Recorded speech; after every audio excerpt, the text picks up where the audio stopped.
మహారాజా వెళ్ళేదమ్మా, నిన్ను సభకు తీసుకొని రమ్మన్నారమ్మా. నన్న ఎందుకు నాయన ఇంటి సభకు తీసుకురమ్మన్నారు? అక్కడ నా నాథులు ఉన్నారు కదా, పాండవులు ఉన్నారు కదా, మరి ఎందుకు తీసుకురమ్మన్నారు? అమ్మా వాళ్ళు ఉన్నారమ్మా, కానీ జూదమాడారమ్మా. జూదమాడారు, అవును.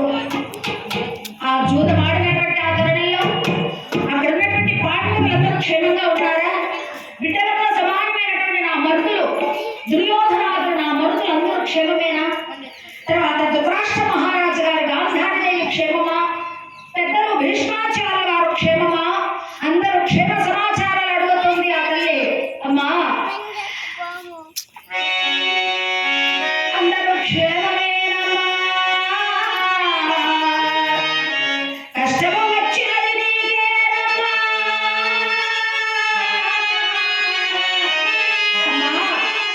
మరుదులు లాంటి బిడ్డలతో సమానమైనటువంటి నా మరుదులు బాగున్నారని నువ్వు అడిగావే అమ్మా. ఆ మరుదు లాంటి బిడ్డ లాంటి వాళ్ళేనమ్మా. దుర్యోధనుడు నిన్ను తీసుకొని రమ్మన్నాడు. నన్న ఎందుకు నాయన? నా భర్తలు అక్కడే ఉన్నారు కదా. ఉన్నారమ్మా. వాళ్ళు జూదములో సిరి సంపదలు రాజ్యాన్ని అన్నీ కోల్పోయి పాండవులు తన నలుగురు తమ్ముళ్ళేమో పాండురాజు గారు తనకు తానుగానే ఓడిపోయాడమ్మా. రాధికామి ఏమిటయ్యా ఏమిటయ్యా నువ్వు మాట్లాడుతున్నావు?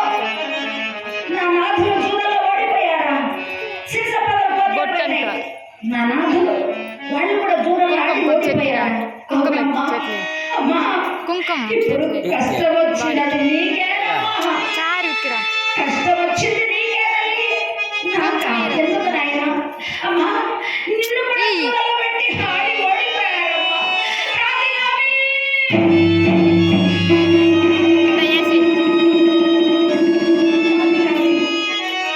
నాయన ఏమిటి నాయన ఈ మాటలు?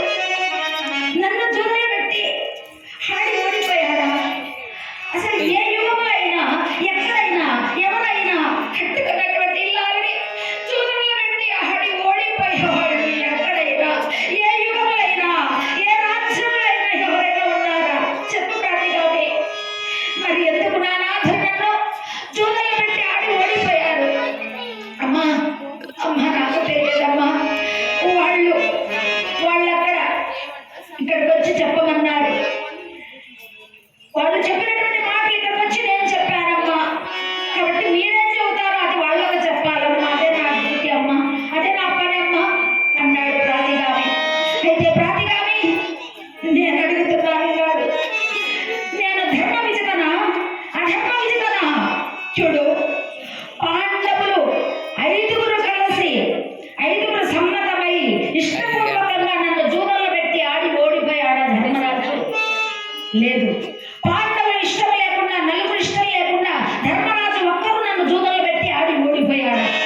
అంతేకాదు, ఆయన ఓడిపోయిన తర్వాత నన్ను జూదంలో పెడితే నేను ధర్మ విజితం ఎట్లా అవుతాను?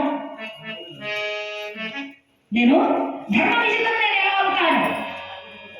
ఆయన మరి అధర్మ విజితనా ధర్మ విజితనా ఈ రెండు అడిగి తెలుసుకొని రాపో.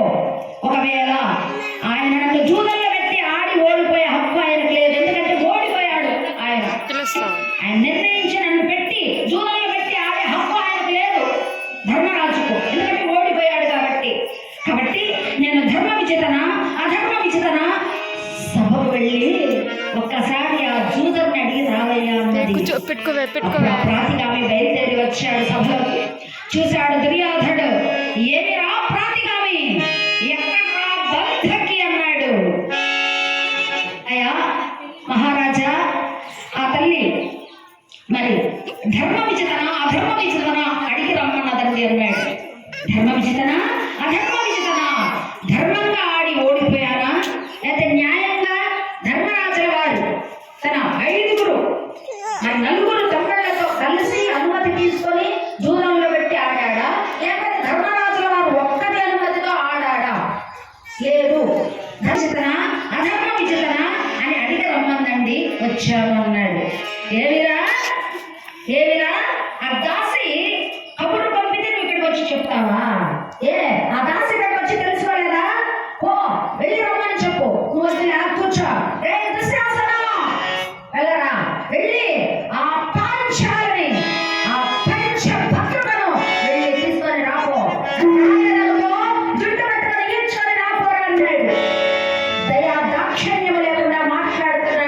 ఈ దుర్యోధనుడు. అలా ఎప్పుడైతే దుశ్శాసనుడు తిన్నగా తల్లి మందిరానికి వెళ్ళాడు, ఎక్కడ